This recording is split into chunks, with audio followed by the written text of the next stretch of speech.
अंजड़ के bus stand स्थित Akshardham colony में मूलभूत सुविधाओं की मांग कर बड़वानी कलेक्ट्रेट जनसुनवाई में दिया आवेदन। बड़वानी कलेक्टर कार्यालय में आयोजित जनसुनवाई में आज मंगलवार 12 बजे के दरमियान अंजड़ के बस स्टैंड स्थित तकरीबन 4 एकड़ क्षेत्रफल में बसी अक्षरधाम कॉलोनी वासियों ने जनसुनवाई में कॉलोनी में व्याप्त गंदगी और मूलभूत सुविधाओं के अभाव को दूर करवाने की गुहार लगाई है। कॉलोनाइजर द्वारा हमें भूखंड विक्रय किए गए जो पूरी तरह से विस्तारित हो गई, परंतु 20 वर्षों से अधिक समय व्यतीत हो जाने के बाद भी कॉलोनी वासी निम्नानुसार समस्याओं से जूझ रहे हैं। कॉलोनी वासियों ने बताया कि कॉलोनाइजर द्वारा नगर परिषद को कॉलोनी हैंडओवर नहीं की है, जिससे कॉलोनी में विकास कार्य नहीं हो पा रहे हैं। कॉलोनी में आने जाने हेतु रोड की व्यवस्था नहीं की गई, जिससे बरसात के समय में काली मिट्टी होने से काफी कीचड़ रहता है व पैदल व वाहन से चलना भी कठिन है। घरों से निकलने वाले पानी की जल निकासी हेतु नाली का अभाव है, जिससे गंदा पानी घरों के आसपास खाली प्लॉटों में ही फैलता है, जिसके कारण लोगों को मलेरिया व डेंगू जैसी बीमारियों का सामना करना पड़ता है। इस संबंध में हमारे द्वारा इससे पूर्व में भी कलेक्टर, एसडीएम, तहसीलदार और नगर परिषद अंजड़ को कई बार लिखित व मौखिक रूप से अवगत करवाने के उपरांत भी कॉलोनी की समस्या यथावत बनी है। कॉलोनी वासियों की समस्या का निराकरण कराने की मांग की है।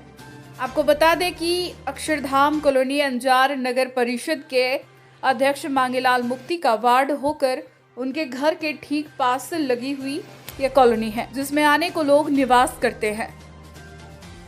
नगर परिषद निर्वाचन के समय भी इन्हीं सब मुद्दों को लेकर रहवासियों के द्वारा नगर पालिका चुनाव का बहिष्कार भी किया जा चुका है, लेकिन नगर परिषद चुनाव को बीते तकरीबन 2 साल बीतने के बाद भी स्थिति जस की तस बनी हुई है। आज एक बार फिर आवेदन करने जनसुनवाई में पहुंचे रहवासियों में कॉलोनी के Dipesh Singh Thakur, retired army man बोले। क्या नाम आपका? मैं दीपेश सिंह। दीपेश, आज कलेक्टर कार्यालय है पहुंचे, क्या है मामला? हम पूरी कॉलोनी वाले अक्षरधाम कॉलोनी अंजड़ के निवासी हैं और हम पिछले 6 महीने से लगातार कलेक्टर साहब पहली बार 25/6 को हम मिले थे और हमने बारिश का समय था, हम सभी कॉलोनी वासियों ने एक निवेदन करा था कलेक्टर साहब से कि हमारी कॉलोनी में जो मुख्य सड़क है वो पूरी तरह से बदहाल है, उसको बनाई जाए, साथ ही हमारी कॉलोनी को नगर परिषद में हस्तांतरित किया जाए और उस पर जो भी कॉलोनाइजर है उस पर कार्रवाई की जाए यदि वो इस कार्य को नहीं करता है तो। लगातार 6 महीने से हम तहसीलदार, एसडीएम, नगर पालिका सीएमओ सभी से हम लगातार मिलते रहे, तारीख पे तारीख दी, आश्वासन दिया। एसडीएम साहब भी निरीक्षण करने आए, लेकिन कोई भी उस पर कार्रवाई नहीं करी है। आज हम सभी कॉलोनी वासी आकर यही निवेदन करना है कि सर आप हमारी कॉलोनी पर न्याय दीजिए और नहीं तो हम सब यहीं धरने पर बैठ जाएंगे। कितने परिवार निवास करते हैं उस कॉलोनी में? कम से कम वहाँ पर 50 से 60 मकान बने हुए हैं और 350-400 लोग वहाँ पर रहते हैं। वहाँ पर धर्मशाला है और मुख्य बस स्टेशन से लगा हुआ मुख्य कॉलोनी है वो पर। क्या क्या सुविधाएं हो रही है? कॉलोनी 2002 से कट गई है, अभी तक वहाँ पर सबसे पहले नाली की समस्या है, वहाँ पर मेन सड़क की समस्या है। मुख्य रूप से सड़क बारिश के समय लोग कई बार गिर जाते हैं, फिसल जाते हैं, ये हमारी मुख्य समस्या है वहाँ पर। बारिश के समय में क्या क्या दिक्कतें आती है? पानी जमा होता है? बारिश के समय आप देखोगे तो वहाँ पर पानी जमा होता है। कहीं ना कहीं वहाँ पर हमारी कॉलोनी का सरकारी स्कूल है, उसका भी पूरा जो पानी है, गंदा पानी जो वहाँ पर कम से कम 1000 से ज़्यादा छात्राएँ हैं, वहाँ का पूरा पानी कॉलोनी में आता है। आसपास की पूरी गंदगी कॉलोनी में जमा होती है, मच्छर उत्पन्न होते हैं और कई बार कॉलोनी में बड़े हादसे भी हुए हैं। वहाँ पर आप देखोगे कि एक बार करंट लगने से वहाँ गाय भी मर गई थी, कई बार एक्सीडेंट हुए, कई बार बच्चे वहाँ पर गिर चुके हैं। इसकी शिकायत हमने मीडिया में भी की और सबको लगातार हम बता रहे हैं। सर, अगर कार्रवाई नहीं होती तो क्या करेंगे? हमने एक ही बात करी है कि हम लगातार 6 महीने हो गए, अब सब्र का बांध टूट चुका है। यदि इस बार कार्रवाई नहीं होगी तो हम सब परिवार अभी हम सब धरने पर बैठ जाएंगे और समय पड़ा तो यहाँ पर हमारी कॉलोनी की जितनी भी मात्र शक्ति है, बच्चे, वो सब आकर कलेक्टर में हम धरने पर बैठ जाएंगे और सिर्फ न्याय चाहेंगे। मेरा नाम सूबेदार मेजर बलीराम यादव। मैं भारतीय सेना में 30 साल सर्विस करके जून 2022 में रिटायर हुआ हूं और रिटायर होने के पहले मैंने अक्षरधाम कॉलोनी में अपना निवास स्थान चुना था। 30 साल सर्विस करने के दौरान में मैंने अनेक जगहों में अपना सर्विस दिया है, बॉर्डर इलाके में भी दिया और पीसी स्टेशन में भी दिया है। मैंने देखा है जो विदेश और दूसरी जो देशों से शरणार्थी है, उन्होंने दिल्ली, मुंबई और भी अनेक शहरों में जहाँ पे शरणार्थी रहते हैं उनको बेसिक फैसिलिटी देने का सरकार बिल्कुल तत्पर रहती है, पर ये कॉलोनी वर्ष 2002-2003 से कटी हुई है। तब से लेकर इस कॉलोनी का जो बेसिक फैसिलिटी है वो किसी भी प्रकार की सुविधा नहीं है। अभी मैं 2022 से आया हूँ, उसके बाद में मैंने अपने घर के सामने पूरी कॉलोनी का गटर का पानी, बाथरूम का पानी, लेटरिन का पानी मेरे घर के सामने आकर पूरा वहाँ इकट्ठा होता है। वो जगह खाली प्लाट है, उस प्लाट के ऊपर इतनी दुर्गंध आती है और मलेरिया का और डेंगू का मच्छर पैदा होते हैं। जैसे ही मैं अपने घर की लाइट जलाता हूँ, पूरे घर के अंदर मच्छर और मक्खी ये पूरे मेरे घर में आते हैं, जिस वजह से पिछले साल मेरे घर में 3 व्यक्तियों को डेंगू हुआ।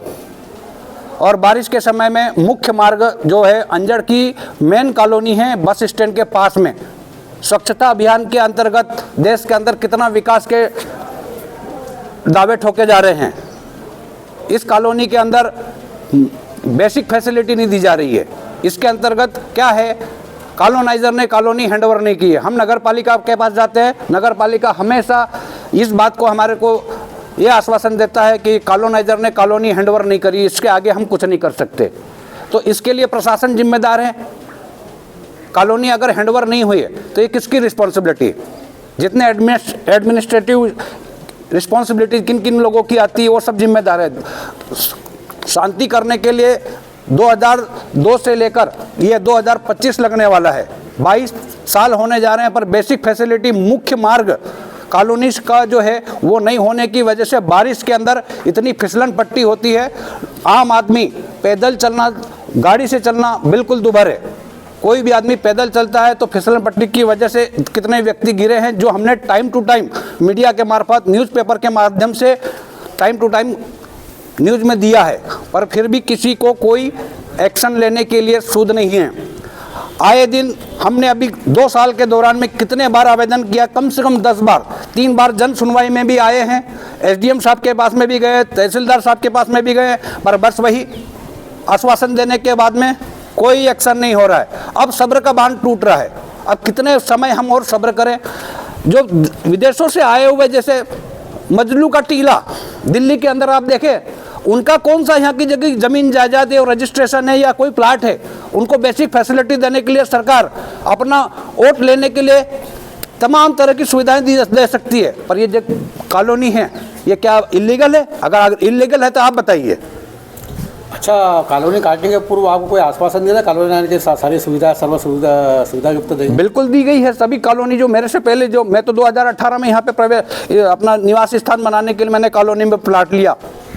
अब लगातार इतने संघर्ष कर रहे हैं आप, तो अगला चरण क्या रहेगा? माननीय न्यायालय में जाने की प्रयास करेंगे? क्योंकि संबंधित कॉलोनी है तो जो कॉलोनी काट के और बड़ी जिम्मे बताओ, ये इंडिविजुअल और मोटी चांदी कम तो हो नहीं रही है। अभी जो भी होगा यहाँ से, अभी प्रशासनिक अधिकारी क्या एक्शन लेते हैं उसके बाद अगला कदम हमारा वही होगा। उसमें एक बार